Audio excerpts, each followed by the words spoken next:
acknowledge the importance of this event here in the Village of Haverstraw and in Rockland County. It's June 1st, it's Pride Month, and it's just, when Brooke asked us a few years ago to come here and have the Pride Festival, we were more than happy to have it. It was a great event for us here in Haverstraw, and it points out that, believe it or not, gay people and lesbian, transgender, all those acronyms, all those names, don't just live in Nyack.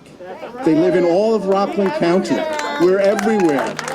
We got Joe Coe over here, who's my own homegrown village gay. But he's a great advocate for LGBTQ rights, and he really pushes hard for everybody and for inclusion. And we call him one of our own, much like we call our county executive one of our own too, because Ed Day's a Village of Haverstraw resident too, so we have the full spectrum of people. Only the best here, Joe. There you go. But it's an important day, and it's significant because Haverstraw means and has always been inclusive.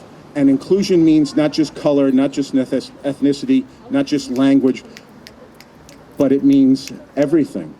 It means everything. And that means that you are free to live your life how you are, who you are, with whomever you wish to live your life. And that's what we hope everyone understands that Haverstraw is all about and that Rockland County is all about. So thank you very much. And with that, I'm going to turn it over to our county executive, Ed Day.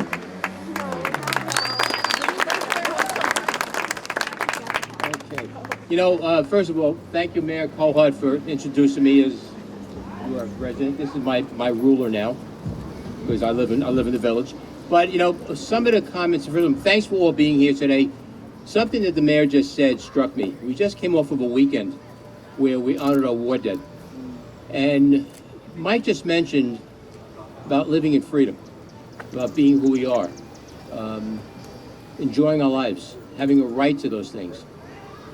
1.3 million American military members died, and they didn't know any of us for that right. So I think it puts a picture on what we're looking to accomplish here. I think it's great to have this flag raising here, because it shows us that we all can come together, we can all be together, and truly the right to enjoy our lives is a right that everybody should have.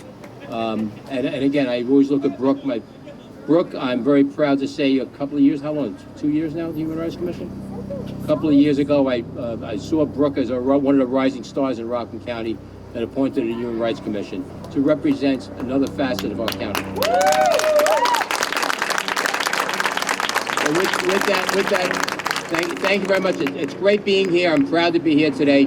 And again, just enjoy the day. And again, we are all in this together. That much I will tell you. Thank you.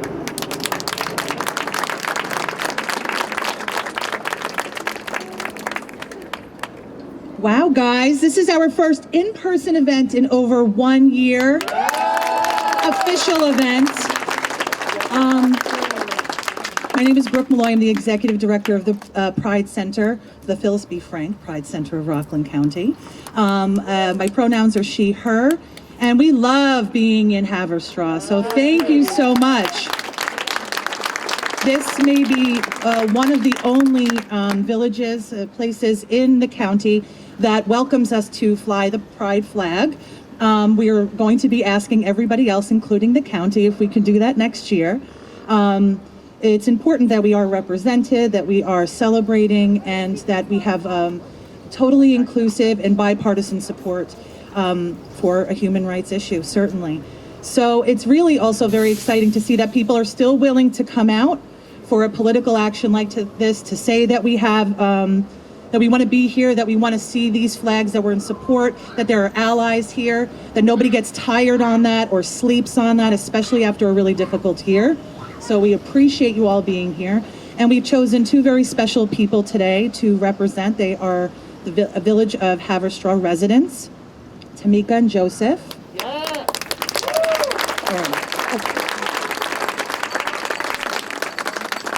Tamika Cintron, during COVID, she and her daughters helped us deliver food to people who were homebound in the LGBTQ+ community. to people who maybe didn't have transportation to get to our makeshift food pantry. So she made sure that she would come every Friday, load up the car, sometimes have to come back twice because there was just so much to give out, and made sure that she did that. So we asked her if she would come and help us raise these flags, because without you, none of this can happen. So we need you all the time.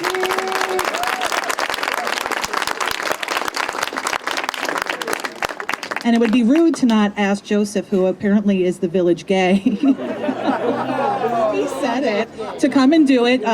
But Joseph, yes, recruiting. Yes.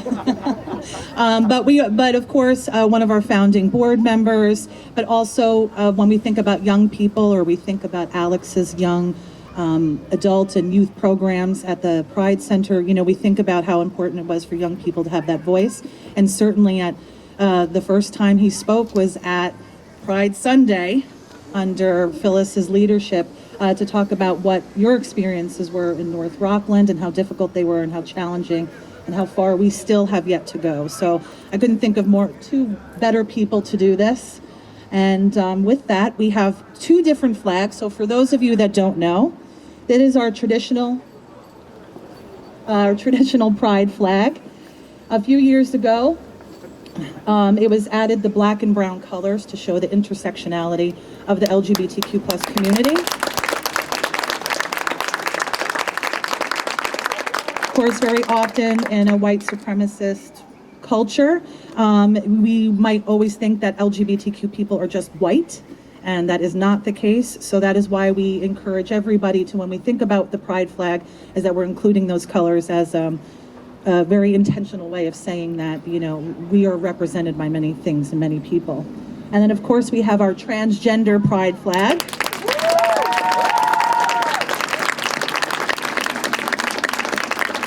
So as we found out a few years ago, there's only one spot underneath the American flag, so they'll fly side by side, which actually totally makes sense anyway. So with that, we'll ask the mayor and Tamika and Joseph to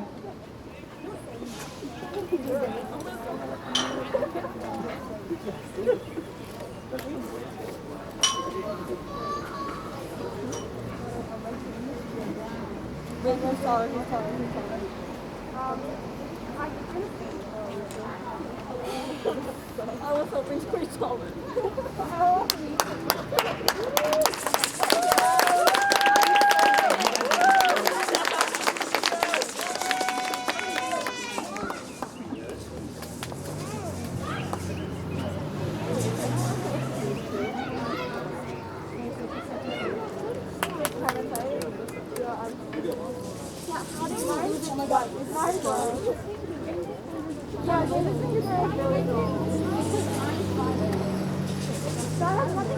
But I'm 5'2" and look nice. Yeah, like your hand. Oh my god, oh, my son's playing tennis. You're not